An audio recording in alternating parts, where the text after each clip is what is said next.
Welcome to the Off Leash Podcast with Dr. Pete. I am Dr. Pete's daughter, Molly, and we got Dr. Pete sitting across from me, and Carter Bright. Who is one of Dr. Pete's few friends. Yeah. Yes. We're super excited to have you on as a guest today. And remember, we're not here to say what you want us to say. We're here to be an advocate for your pet. So we are just going to get into it. How do you two know each other? Well, it goes back to one time I helped a friend of mine coach ninth grade basketball, and Mr. Bright's son was one of our players. Really? Yep. He's like 40 now. Yeah, that tells you anything. He was ninth grade then. Seems so. We'd like to tell you it was 5 years ago, but it sure as hell wasn't.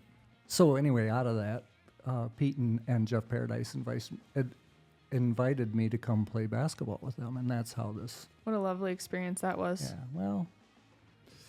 I played basketball with this asshole when I was a kid. He would push me down on the ground. That's pretty accurate. And then he'd say, "Get up, you're fine." So there's off the court and there's on the court. Right. Off the court, I try to be a good citizen. Yeah. He does, and we've wound up being really, really good friends. So. Yeah. For how many years? Oh, God, 20, 25 25 years, yeah. Anyway, Wow. yeah. So Carter and I have known each other, and we're both on the tall side, so we end up usually on the opposite team. Every once in a while we play on the same team with each other, but then when we play together, then we complain about each other when we're playing. And Carter did a really stupid thing one time. He went home and let some of those bruises get ripe, and then he took a picture of himself with his shirt off, like Kim Kardashian might. Oh Anyway, my God. Yeah. Anyway, he took a picture of himself with his shirt off, and then sends it to my phone, and then my wife, Sharon, sees it. Why is a man taking his shirt off and sending you pictures of himself? That's Show you the damage done. Yeah, It was the bruises. It was the nothing bruises. else. Yeah, it was just the bruises, and they were substantial. And I was prideful of my work. Yeah. And but we do it to each other, and so I come home, sometimes with my hands bleeding and stuff like that. You did. The other day we did in the office with Dr. Pete, and he had all these bloody bandages on. And I was like, "What is up with your hands right now?" Yeah. He said, "Basketball." Yeah, I put the bandages on. Yeah. You did? He didn't put that. Well, they were by that time. I went home and washed everything off, and then put new ones on. Put Band-Aids on after that. But and I still got some of the stuff left here. But anyway, we've played basketball with each other a long time, and we always have a good time. We go out and have a beer afterwards, and usually something to eat, and do it once a week. I've really kind of played off and on my entire life. Usually every week, all year long. And Do you go to the Senior Olympics too? I did once. He went to the Senior Olympics in Michigan. So what you have to do in Senior Olympics, Molly, is you have to go ahead and qualify, to be one of the better teams. And quite frankly, in the state of Michigan, they don't field. There's not like 40 or 50 teams that show up to play in our age division. Sometimes we go there and we're the only team in Michigan that's in that age division. Because most people... And share with everyone your age. 74. So I played this last year in the 70 to 74 bracket when we played the Nationals in Pittsburgh. But you have to be stupid enough to do this. And so then what they do is they take all these stupid people and they go to Pittsburgh or they go to Fort Lauderdale, Florida, and then all the stupid people get together and play each other every day. So there's a possibility you'd actually have 50 teams representing your age bracket. Now, you don't have that many. I think there were like 24. And so we played, we're 24 teams we played against. We didn't play against all of them, but... And you won, right? Well, we won some games. We didn't win all our games. So you just came home with this big-ass medal. I know. Do they make it that big for a reason? Well, it's like the world we live in now. Everybody gets a medal. Anyway, we finished third in our bracket. Oh, okay. Yep. And so... in fact, I even took that thing, Carter, and when we went to a Michigan State football team. We were in the where were we at? We were in the parking lot and having something to eat, something to drink, and I put it on, and a young lady came over and said, "Where'd you get your medal, sir?" And so prideful as I was, I told her where I got my medal at. And The Senior Olympics. well, and it's kind of funny because you go there, and Carter can probably attest to this, that you go there and everybody shows up and they don't look like they're in pretty decent shape and everything. But by the time you get done, Everyone's beat to hell. everyone's all beat to hell. People got patches over their eyes and their arms in slings and crutches and limping and everything. And we played one team that, and we beat them, and we were supposed to play them again, but they couldn't. They were just too beat up. I think they had 4 guys, and they played 3-on-3 half court, and they just couldn't bring themselves to do it. And it was kind of funny because you start on Monday, so you play every day, and it's kind of like going to work. It's kind of weird. I mean, you get up in the morning, you have a cup of coffee, take some leave, brush your teeth, take your medications, and then you head across Pittsburgh to go get the living crap beat out of you. And so then you go do that, and then you come back and. Can I ask something? Sure. Was there ever ambulances called during this game? No, but they had plenty of people there and What? everything. So when we were playing in Oakland, Pete, there was a guy there that had a heart attack on the floor. I was wondering. And do you remember that?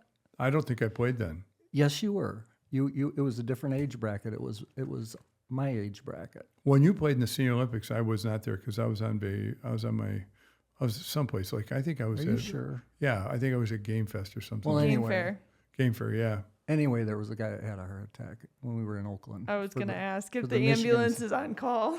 Younger than us or older than us? Or I think about, it was in my age bracket, which your is bracket. 62, yeah. Yeah. So our team actually played your team in that thing because they don't have enough teams. They used to, Yes. you'd show up and there'd be 10, 12 teams. Now, I just don't think kids do that much anymore where they play for a long time afterwards. And now the pickleball people, I mean, there's a million of them there because pickleball people, it's not contact. And I mean, you have to be in decent shape to play it, but nobody ends up with a patch over their eye or anything usually. And so Why is pickleball all of a sudden such a big I thing? have no idea. I don't play it. And do you play it? No, but I'm going to take tennis lessons this All right, summer. okay. I want to start playing tennis. Okay. Well, that's a good sport because you can play that till you're Dead. dead. That's right. Maybe even a week or two after. Yep. Yep. All right. Anything else we want to address with the Senior Olympics? No, not really. But Carter and I've had a good time doing that, and there's the camaraderie. And I've always told my friends that I end up with 3 families. I end up with my family, which you belong to. I end up with my screwing around family, which is what Carter belongs to. Where we go to games and go do things, and a guy's thing, and I have my work family, which is at Dick Monroe Veterinary Clinic, and so I have all these families, and nobody's in all of. They're very unique in that you don't belong to the. It's not like we invite you to go to a football game with us. Maybe we would, but it's I've not. gone to football games. I know, but the screwing around crowd is Carter and my friend Steve Murray and all those guys, and we all go do things. Jeff Paradise and so I've always enjoyed that part of my life. The fact that they have 3 distinct families and they Normally, your screwing around family involves talking about your antics from college. Yeah, although I talk about that every place. So that's right.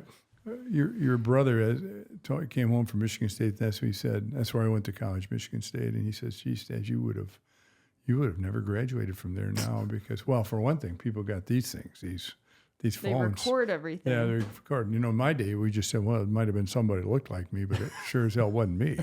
And that was enough to. Well, I don't yeah. think anybody was that tall. no, there were a lot of tall people in school. There were? Yeah, there was 45,000 kids there. Yeah, I just see pictures of you, and you're like towering over everyone. Yeah. Anyway, it was.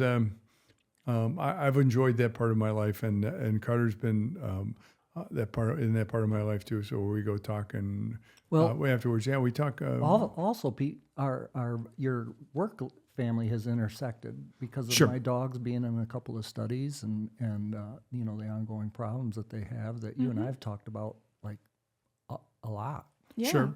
Let's get into that. Our first Okay. topic: old Okay. dogs, new tricks. Well, I'm not the old dog today. We're going to have Carter be the old dog. All And right. but the new trick he's learned that is when I tell him something. Actually, the new trick he's learned that if I'm in a social event and he has his wife with him, then he can sick me on his wife and tell her not to do this or not to do that. And she doesn't. She gives him pushback, but With you? yeah, with me, she didn't give me as much pushback, and so Is that right? Yep. So you're looking at me like you're wondering what this was about, right? Yeah.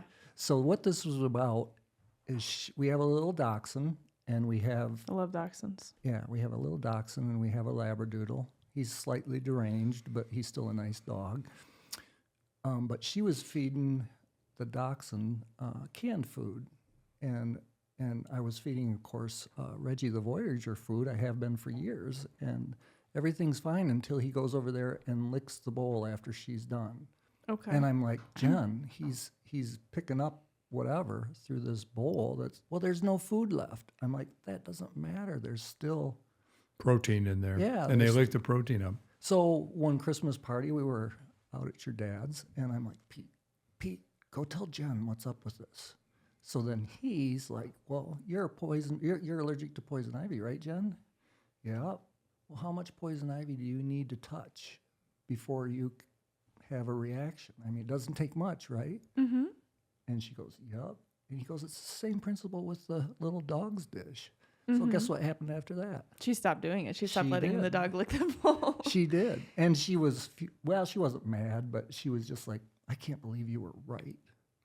Well, and God forbid. What didn't happen at that party was I didn't drag him over to tell Sharon something that she doesn't believe that I said. Sharon doesn't listen to anybody. No, I know she doesn't listen to anybody, but That's where I get it. Carter's more of an authoritative figure, so she might listen to him, and I think that's sometimes what you just have to hear the message from somebody different.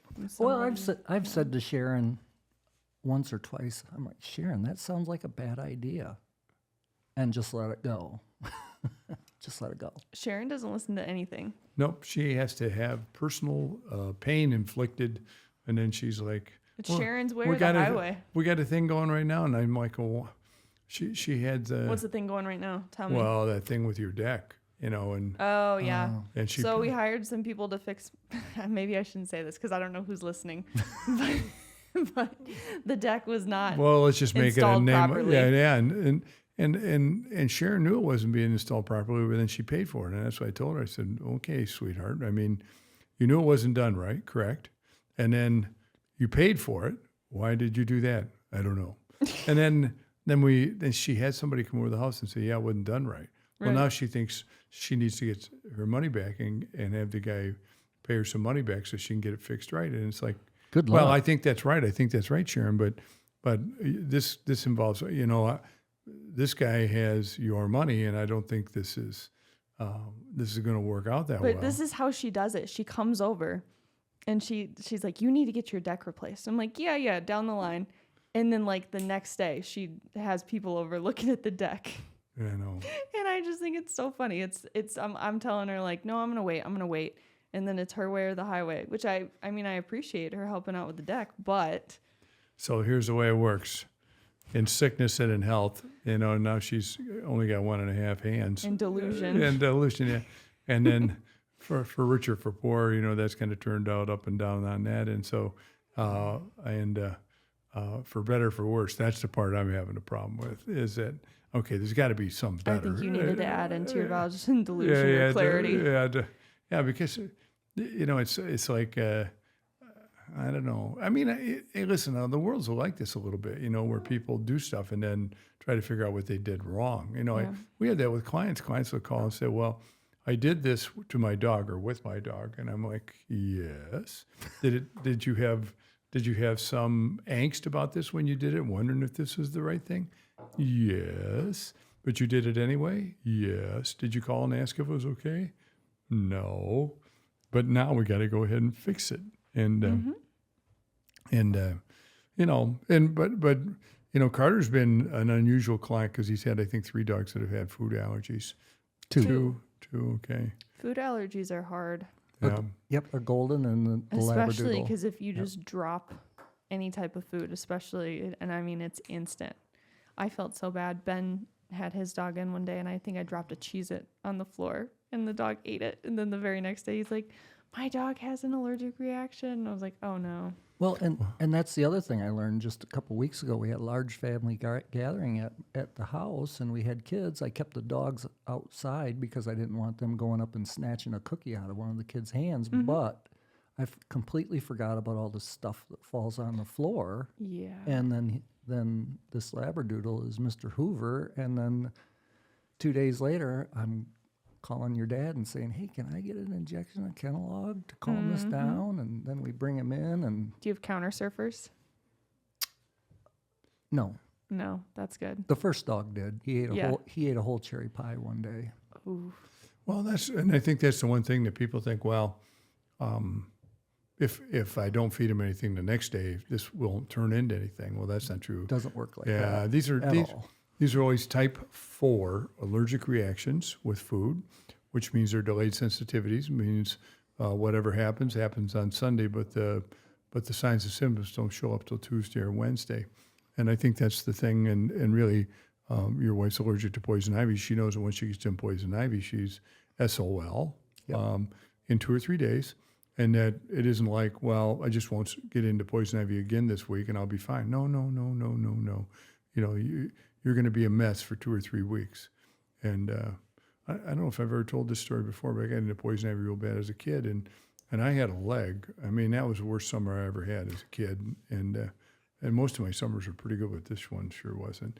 And I love my mother, but she was not Mother of the Year then because she did not take me in and give me any prednisolone or any injections or anything, so I just gutted it out. And I must have blood vessels as big as this pen, you know, supplying my leg after I'd had that because my leg was just Is this red. where your hate of poison ivy comes from? Yes, that's where my hate of poison ivy comes from because now I've declared war on it. He'll make us stop. We'll be driving and he'll see something and go, damn it, and he'll turn around. And I think it was a Squirrel Creek golf course or something like that. What is it? Squirrel Hollow. Yeah. Squirrel Hollow. And he stopped and he made us go back to the house and grab stuff to kill the poison ivy. Yep. And I was like, why are you going on their property and killing the poison ivy? So I'm vengeful, you know, and That's a little obsessive, Pete. It is. I mean, and I don't have poison ivy allergies, but Jen does. And she can even get poison ivy after the little dog, the dachshund, goes through poison ivy. She handles the dog, then she's got it. I don't understand it. We'll be What's an driving and oil? he'll see it and he's like, that is poison ivy right there. And I'm like, why? It's not on our property. Well, we did this. We were driving down to Jacksonville, Florida one time to pick up all that all that equipment for the veterinary clinic. Yeah. So I bought out on just before Christmas one year. I bought an awful lot of stuff from a tech school that went out of business. So they had an online auction, and so I ended up buying a lot of that stuff. So we went down there to get it, and we're driving through Ohio, and I remember looking at all this stuff, and I said, see that over there, my friend? This is Mark Sinclair. I said, that right there is wild grape. The stuff that's sticking up in the air looks like it's reaching for the sky. That's poison ivy. He says, are you sure? This is in the middle of the winter. It's not flowered out or anything. I said, that is poison ivy. So we talked about poison ivy for quite a while. He came back, and he was all worked up about it. So he spent like 2 years at his house trying to kill all the poison ivy all over the place. God. Yeah. So that's kind of what happened. And so once you learn to hate something, you know, for I me, don't hate it. I see it's You must not be allergic to it. It's I am. Oh, you I hate poison ivy. I hate dog foods with copper sulfate in it, and I hate the U of M football team. So those are my. And those are not just like casual hates. Those are strong rooted. Yep. And not necessarily in that order. Not in Yes. that order either. That's correct. All right. Well, going into the next topic, Canine Chronicles. Carter, tell me about where you got your dog. Which one? Either or. Either or. Give us the story. So the golden I got from a friend that it was a young dog, a year old, and they were a busy young family, and he was spending too much time in the cage. So went over, he came right up to me and imprinted on me. From that point on, this dog wouldn't leave my side. And Okay. And that's the golden. His name was Jasper, and routinely I'd bring him to the clinic, and Pete always looked in his ears, and he's like, "Hey, this this is a food allergy. What are you feeding them? And I'm like, I don't know. I guess I haven't paid attention. So at that point, I started paying attention. And then we had this discussion about Pete starting this dog food company, which, by the way, Pete, I thought was crazy at the time, but now it's Yeah. I'm worth. sure a lot of people thought it was Even crazy. even Pete thought he was crazy, but he'd wake up every morning and reaffirm that he should do that. Yep. It turned out good. And so once we got Jasper on the Pollock, his ears calmed down unless he got into something. He was allergic. Pete finally said, I think this dog is allergic to the world. He was having issues with Some pollen. dogs are like that. Planet Earth. Yeah. Yeah. So then Reggie is a Labradoodle that was we got from a breeder down just it was between Athens and Battle Creek. And saw it on Facebook. Went down there, saw both the mom and dad, and saw Reggie is his name. And he's a cute little dog. And Jen's like, yeah, he's a cute little dog. Let's get him. Well, she didn't know, much to her demise, that she doesn't like big dogs, and now he's 90 pounds. So he's always been on the Voyager food and been really good until we have some sort of family outing where he surfs for food, or someone will hand him something that they don't know. And my talk before these family outings, whether they're out at the lake or at the house, is please don't give Reggie any food. Right.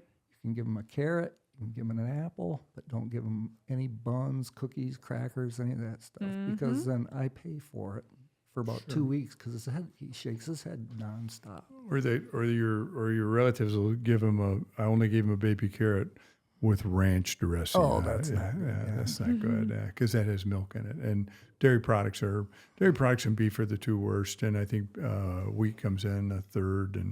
And are dogs allergic to chicken? Yeah, occasionally, but not. It's like I don't think 4 it's a on the list, regular number thing. 4 on the Yeah, it's the list. last of the. That's the last of the thing. You can be allergic to anything that has protein in it, but for the most part, they're not allergic. Is your dog allergic to kangaroo? No, because most foods don't have kangaroo in them. So it's like poison ivy. Just so let's go ahead and bracket this, because poison ivy, you're not allergic to that the first time you get into it. You're allergic. Really? Yeah, you're allergic the second time you get into it. So you have to you develop a sensitivity. If you're allergic to penicillin, you got penicillin, you didn't have a reaction, but then your body said, "Oh, penicillin, there's a protein in that. I think I'm going to go ahead and next time anybody administers this, I think I'll try to eradicate from the body by I did not know that. by having so you have to be originally Introduced to it. yeah, introduced to it, and that's the way foods are. You have to be, and with foods. And was Reggie like, how old was he when he started having those problems? Oh, probably about 2 or Was he? 3. Yeah. And Jasper now has passed, and the thing was, I just wanted to say this real quick. I was okay. One of Pete's associates had to put him down. It was a really bad day, but he was able to harvest a piece of his liver to send to, where's it, Pete, Cornell, to see. See if and we're involved in a study with Cornell University, in particular Dr. Sharon Center, who's a crazy smart woman. So I find all of this stuff very interesting, because I kind of have sort of a medical background from sports medicine, sort of. But I don't really want to mention what I do for a living at this point. But I found that really interesting, and the whole story about Cookie I found really interesting. And I that's when I started to come around from the whole, Pete, you're crazy to do this, to, hey, this might not be a bad idea. Exactly. No, we're giving people an option to do this, and we don't really talk. We talk a little bit about our dog food, but really, people ought to have a choice to feed something that's safe, and that would include a grain-inclusive diet with no copper, proteinate, or copper sulfate added. Anybody who wants to look at the bag, it's either on there. If it says copper proteinate or copper amino acid or whatever, and they've gotten to where sometimes now they put both copper sulfate and proteinate, because it'll show up lower in the list, and so they're really doing stuff. And I'm absolutely certain that they put too much copper in dog food, but the dog food companies are not absolutely as convinced as I am, and it's really kind of weird, because there's a lot of people and there's a lot of clients, a lot of veterinarians clients that know about it now, and they're really mad. Yeah. And I think, what I think this is, and I'm going to tell you, I'm sure we've ever talked about this either. if you let your dog outside and something happens to them, they run out on the road and get hit by a car or something like that. It wasn't like you were throwing dog biscuits out on the highway. That dog made a decision to do that, but clients feel bad because they're the ones that made a decision to feed a certain food that had copper sulfate and proteinaceous copper, and they're like, this stuff was $80 a bag or $90 a bag. We thought it would be really good for them. Mm-hmm. Well, it should have been, but it wasn't. And I think that's the thing that clients feel the worst thing about, because they have this. They want to do, when especially these dogs die, they don't necessarily want to do a post-mortem in particular about this, but they want to do post-mortem if they want to run this by themselves and see what they could have done differently. And unless you knew about it, and how often does it happen? Way more often than people think. Mm-hmm. And that goes for veterinarians. Unfortunately. Yes, and that goes for veterinarians because, and we're going to, I'll have a lot better idea what's going on by the middle of the summer and stuff, because we're going to have all the data put together on this, and Dr. Center's going to, and she's done a ton of research on this. She's tireless for this, and I think we'll have a nice story to tell. I agree. Actually, it won't actually be a nice story; it'll be a really bad story. But if we can change the industry, it'll be a nice ending. Mm-hmm. Cool. Well, getting into our next topic, rock and roll history. I am passing the torch to Carter. So I know your dad is really into rock and roll history, so I tripped him up on one. He didn't know the answer to this. All right. And so I was asking him, is there, in the Fleetwood Mac song in Tusk, which was released in the early 80s. I'm going to play it really quick. Yeah. I love Fleetwood Mac. Yeah, I like them too. One of my favorite bands until they broke up. Well, they got together again, but they broke up. Didn't it happen multiple times? They broke up and then they got back together and then they brook up and then now. It's bands. Stevie's That's what bands on her do. own. That's what bands do. And Christine McPhee is dead. And Mick Fleetwood, I don't know if you know this, but he had a nice restaurant out there in Maui. in Lahaina. It actually burned up, and he had a ton. I mean, he had a ton of memorabilia in that restaurant. It all went kerpoof. All right, tell me about the song. So about this song and that your dad didn't know, I asked him, so do you know who the background musicians are in this and the horns and the drums and stuff like that? He goes, no, who? And I'm like, it's the USC marching band. I said, YouTube it. It's right there. And he did not know it. Can you believe he didn't know that? I cannot believe that you did not know something. I felt pretty proud about stumping him on These that guys one. try to stump me all the time, and if I know that, it's like, how the hell did you know that? And I said, I don't know. I heard it sometime, and I remembered it. I need to take him to trivia. We would clean house. But this is the way you learn stuff right here. We'll listen to this and we'll talk about it, and then anybody who's listening to the podcast can go. They just have to tell the story twice in the next month to somebody. And then it sticks with you forever. Well, then it's theirs. Yep. Then they'll remember it. Yeah, you got to tell the story. I just saw a Fleetwood Mac cover band a couple months ago. Where at? Peoria, Illinois. Were they any good? Yeah, they were actually. It's hard to emulate the voice of Christine McVie and Stevie Nicks both. Hold on. Let me see if I can find a video clip from it. See, you hear those horns in the background? Yep. That's a USC marching band. That's cool. And this has been another bone of contention with Pete and I is, I'm a Michigan State fan. My mother went there. I would have gone if my grades had been better, but that's another story. And now that USC is in the Big Ten, then I was born in Southern California, so that's why I've always been interested in USC. So they're going to play each other at some point in time. Who are you going to root for? Michigan State. Atta This is boy. the cover band.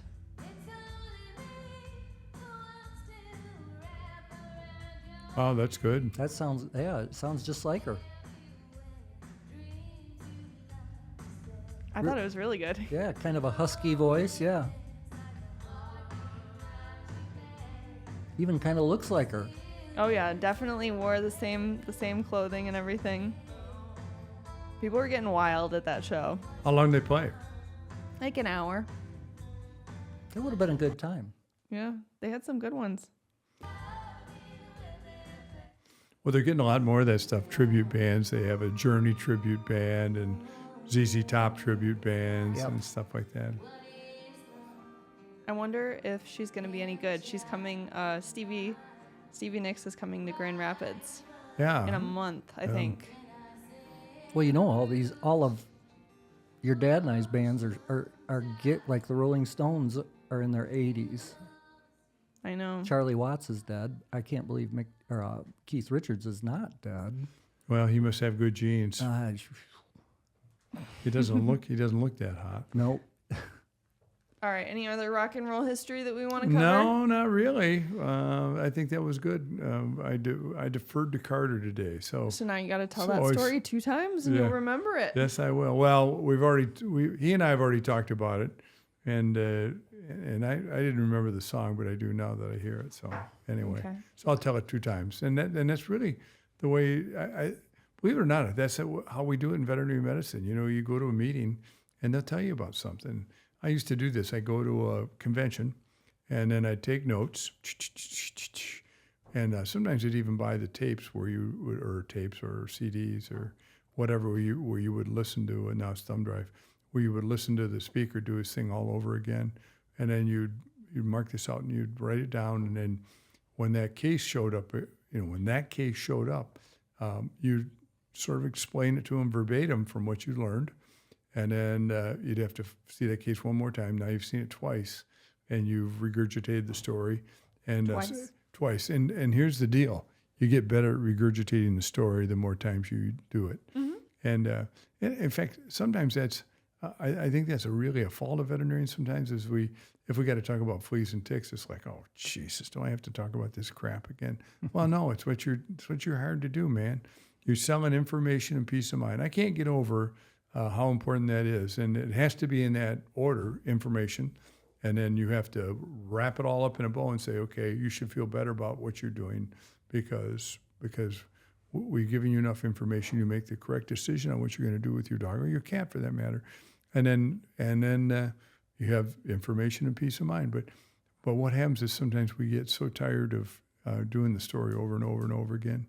But and it's kind of a weird thing because, you know, like I do the your treasure map. I draw your treasure map sometimes for Which people. you can check out on our YouTube Yeah, channel. which you can check out on our YouTube channel. Is it out now? Yeah, it is. Okay. The whiteboard video, Voyager Whiteboard. Dog Food Co. Good. And I think that's a good video for somebody whose dog has an ear infection. Because I saw that yesterday, and I saw 2 dogs yesterday had ear infections, and I asked, did they explain to me? They said it could be food. That was the extent of it. It could be food. That's not enough information for you to determine what to do. I work Carter over good. You know, these are the things you can do. These are the things you can't do. And I always had this one line. If they came back for the 4th or 5th time, I'm like, dude, you know what's going on here? And I said, I'm getting, sort of rich, because you can't. Because you're not following my instructions. Following instructions. Did he say that to you? Oh yeah, I'd say that to him. And I said, here's what I tell him. I tell him, you know what's going on here? And they're like, no, what's going on here? And I'm like, I'm taking your money home to my wife. Does that make you feel better? And I tell them, you know what? She used to spend it on stuff we needed around the house. Pillowcases, detergent. Now what does she spend it on? Milk for my churros. Now she's buying a bunch of crap we don't even need. So now I'm in some sort of borderline hoarders thing because you can't follow instructions on your dog's ears. I'm going to be on I'm going to be an episode supporting my wife's hoarding addiction. Hoarding thing, and I'm going to be on the Discovery Channel as a hoarder, and this is all your fault because I had no intentions of becoming a hoarder. My wife did that to us. So why don't I give you these instructions, and why don't you just follow the instructions? And then we don't have to watch my demise on TV. I want to get Sharon on the podcast so bad. No. Wouldn't that be funny? Nope. But would not be funny. You can get her on the podcast. I'm just going to invite her and not tell you. Yeah. Here's what I'll tell you, though, Sharon, is my wife, Jen, and Sharon know each other and like each other a lot and exhibit a lot of the same similarities. Yeah, So, similarities. That's a nice way of putting it. But go ahead. Keep going. Okay. Hoarding?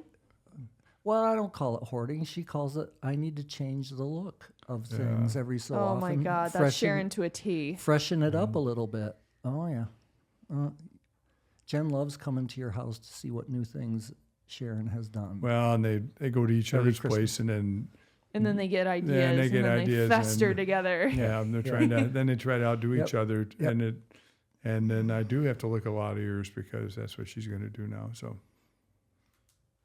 So anyway, it took me less time to learn that from Pete. And this one thing I did learn just recently is I took Reggie in for his check because he hasn't been, how long was it he hadn't been in Been there? 3 or 4 years or yeah, something, yeah. somehow the cards didn't come to me, and it, time flies, life gets in the way, and he hadn't been to see Pete. So the big question was, Pete asked me, have you seen a tick on Reggie? I'm like, nope. Even out at the lake? No, I haven't seen one tick. Haven't seen a tick on the little dog. And Pete's reply was, well, no self-respecting tick would bite that nasty little dog. that nasty, you got to say it right. That nasty little dog. Yeah. So And Reggie is a... big Labradoodle, Oh. and he's always with me wherever we go. Who's and the nasty little dog? the dachshund? That's Maisie. Maisie. Oh, okay. After Maisie Starr.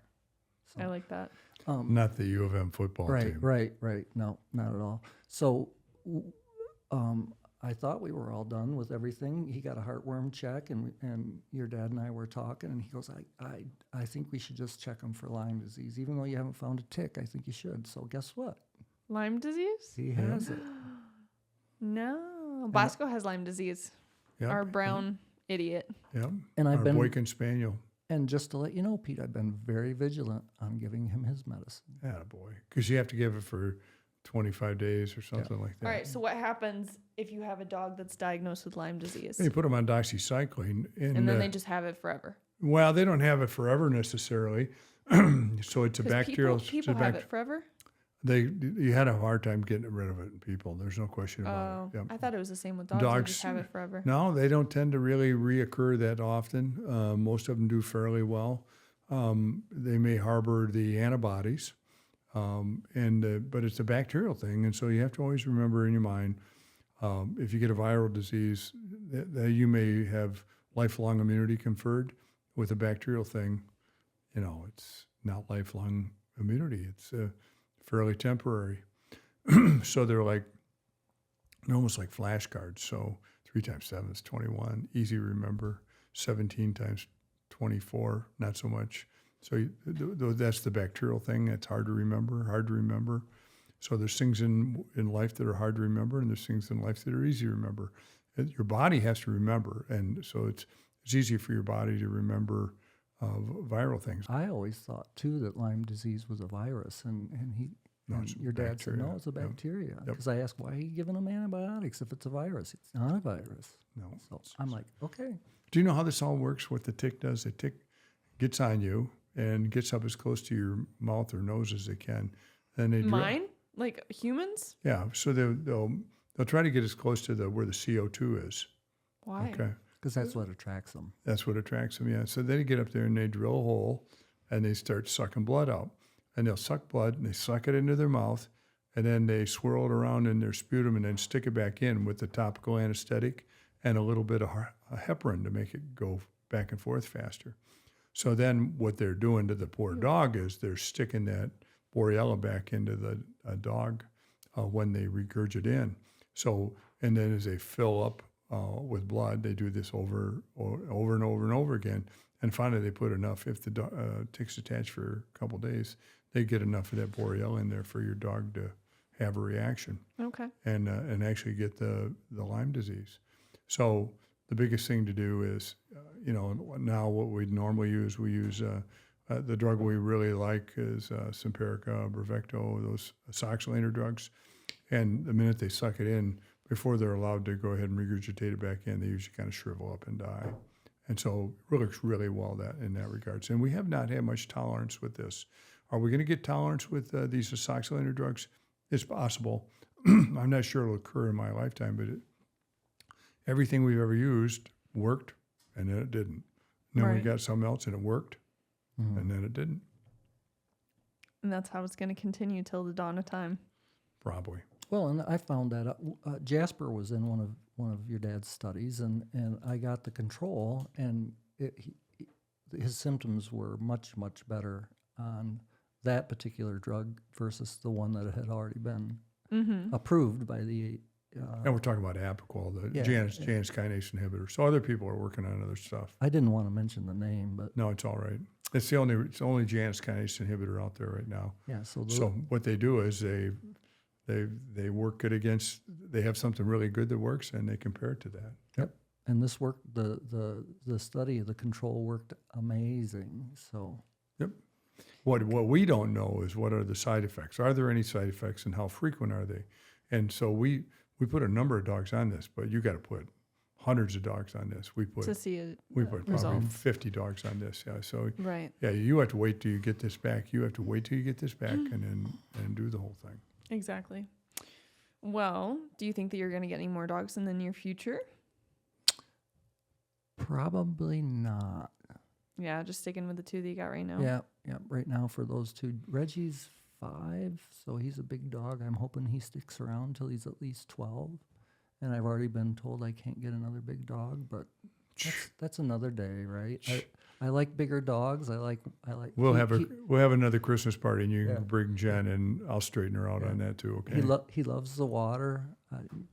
He's one of the best dogs I've ever had. So I'd like to get like a clone of him. So. Yeah. I'm going to tell you how that works too. I hear this all the time. This is the best dog we've ever had, and what happens is your kids move out of the house, so it's just the 2 of you and the dog, and so the dog gets pretty. The dog understands what the normal order of business is every day, or what your rituals are. Get up at 7:12.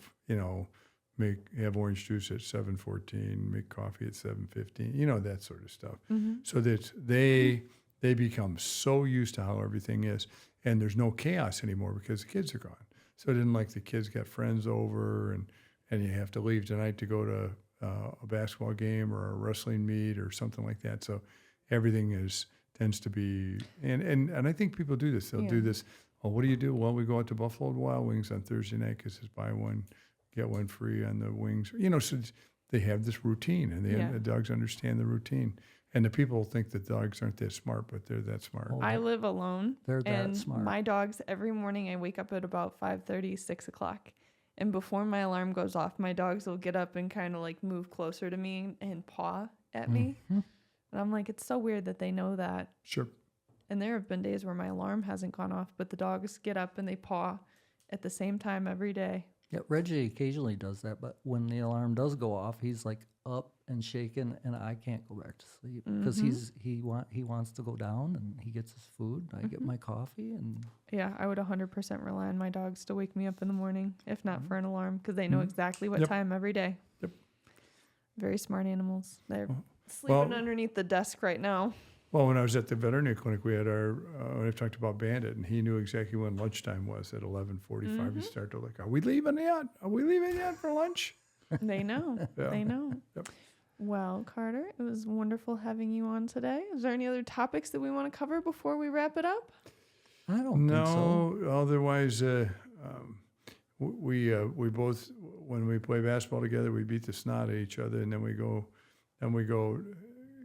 Carter's a teetotaler, so he has Sprite or something, and I have a beer, and then we tried to figure out how we're going to Solve the world's problems. Yeah, the world's problems, and we're going to try to figure out how do we handle our wives, and That's never going to. yeah, and that's what we've decided, that we're both failures in that regard. So we should keep our job, so we have something to look forward to that we're successful at, and because handling the 2 women we're married to, not so good. Oh, well, I wouldn't piss them off because that's the whole reason that you get to eat every night. Uh, I've never seen you cook a meal in your life. yeah, but I'm Cereal. getting a lot of crap with flax in it now and everything. The healthy crap. It's Yeah, like, oh my birdseed. gosh, yeah.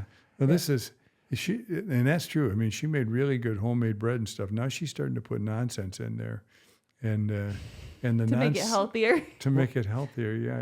It's like, wow, what is? Well, don't wrap me up into your problems with Sharon. I got my own problems with Jen. Don't call it. Yeah, what I'm saying, Pete. I'm wrapping you up in this. Happy wife, happy life. You walked into this with the understanding there might be right. Well, there might be some danger involved. Yeah. So the danger has occurred. And if you're lucky, your wife will never watch this, and my wife will never watch it either. So Sharon's never going to watch it. yeah, Oh, Jen will listen to it. Really? She's my wife's too busy hoarding stuff to She's too busy antiquing. antiquing. Yep, you got it, man. Well, thanks for having me. This Of has been Oh, fun. course. yeah, and we're gonna play a course. really good tune. You like the tune? We're gonna. Do you know it? Not yet. Marvin Gaye? Is it? Yeah. Well, I'd have to wait to hear him. Yeah. All right, guys. Doggone, get it? We sure appreciate you guys listening along with us today, and we hope that you've been able to share some information that will help you love your animals as much as they love you. Don't forget, always treat the treatable and prevent the preventable. We'll catch you on the next one.